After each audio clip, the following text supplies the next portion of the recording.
If you intensely feel others' emotions, if you're always inquiring about how others are doing and you actually care rather than doing it for the sake of show, if you're capable of sympathizing with other people, if you respect authority, if you don't like to seem or be pushy and you don't like to impose your will on others, then you're an agreeable person. Extremely agreeable people are empathetic and compassionate and compliant.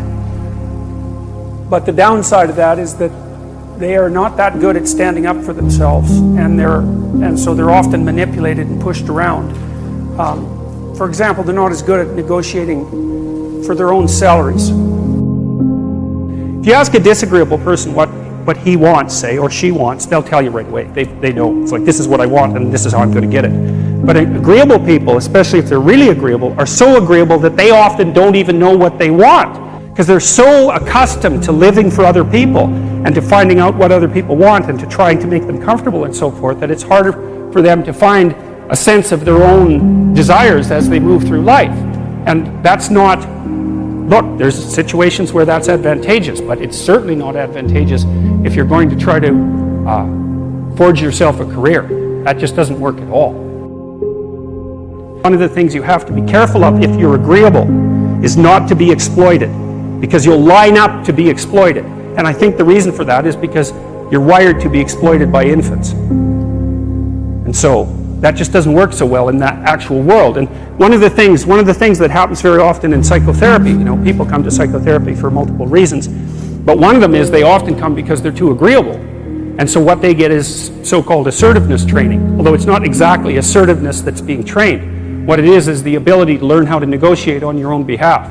And one of the things I tell agreeable people, especially if they're conscientious, is say what you think. Tell the truth about what you think. There's going to be things you think that you think are nasty and harsh. And they probably are nasty and harsh, but they're also probably true. And you need to bring those up to the forefront and deliver the message. And it's not straightforward at all, because agreeable people do not like conflict. Not at all. They smooth the water. And you can see why that is, in accordance with the hypothesis that I've been putting forward. You don't want conflict around infants. It's too damn dangerous. You don't want fights to break out. You don't want anything to disturb the relative peace. And if you're also more prone to being hurt physically and perhaps emotionally, you're also maybe loath to engage in the kind of high-intensity conflict that will solve problems in the short term, because it takes a lot of conflict to solve problems in the short term. And if that can spiral up to where it's dangerous, which it can if it gets uncontrolled, it might be safer in the short term to keep the waters smooth and to not delve into those situations where conflict emerges. The problem with that is it's not a very good medium to long-term strategy, right? Because lots of times there are things you have to talk about because they're not going to go away. Our society is at the moment tilted towards regarding agreeableness as a virtue, because you should be kind and you should be empathetic and you should be compassionate and all those sorts of things. But our research, this isn't published yet because it's complicated to communicate and we haven't figured out how to do it yet, but what we've found is that if you push any of the traits too far, they fall off a cliff fundamentally. So if you get too agreeable, then you're dependent and you can't make decisions and so on. And maybe you're kind of a Freudian Oedipal mother too, right? You're so concerned with your child's well-being that you're not harsh enough to send them outside or make them do anything they don't want to do because it might upset them.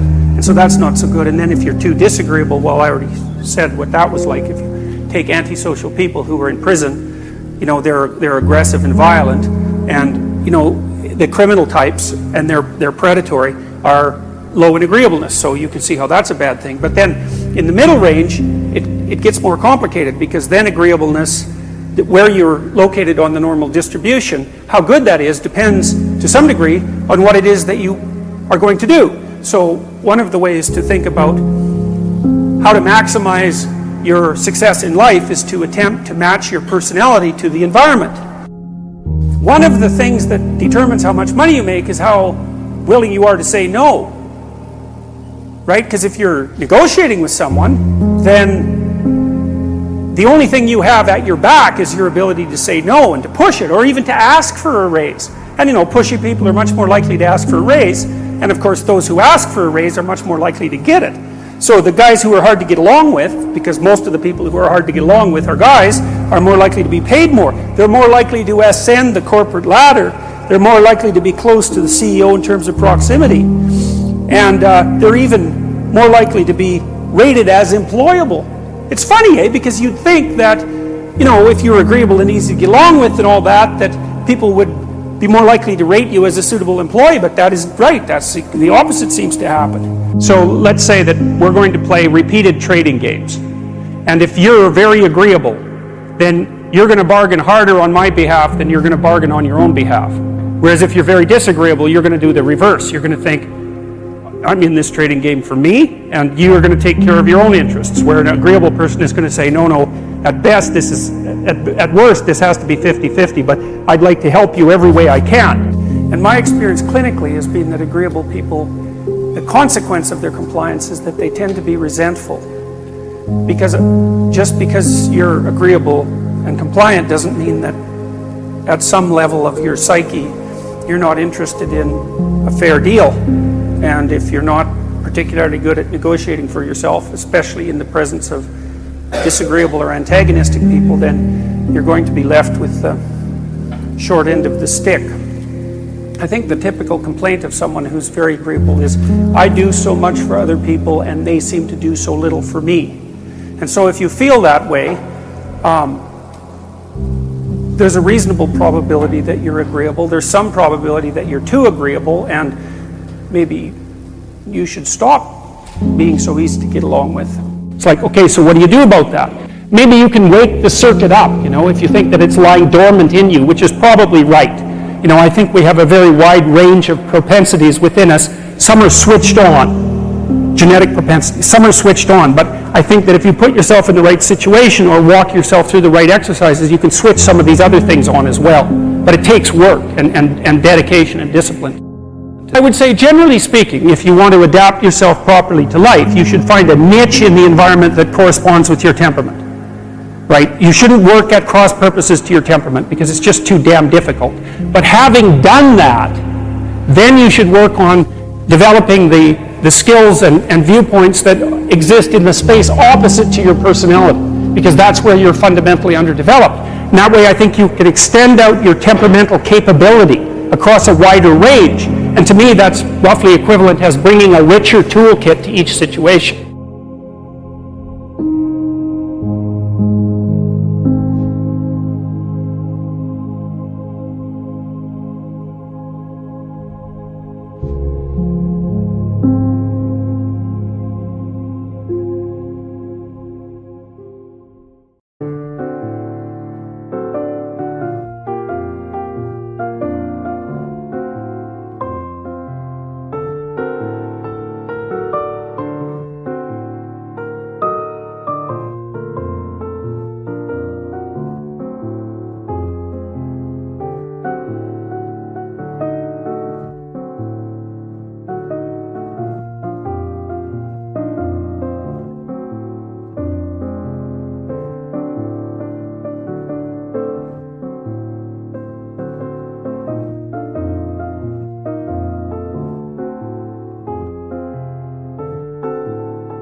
Anh hay mơ mộng mình thức xa xôi, không màng về tình ái muôn nơi. Sống cho là trọn kiếp đây thôi, đâu quan tâm gì chuyện đời. Thế mà lại ngâm tương tư, ông tầm bà mũi xe tơ. Đêm nằm trộm nhớ mơ mơ về ai.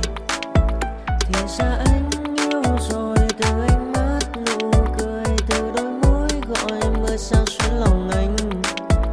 Thì ra mê em rồi, ngày hay đêm ôm lời, chỉ nghĩ đến em thôi. Đó là do anh đã yêu rồi, anh đã yêu rồi, anh đã yêu rồi. Anh đã yêu rồi, anh đã yêu rồi, anh đã yêu em mất rồi.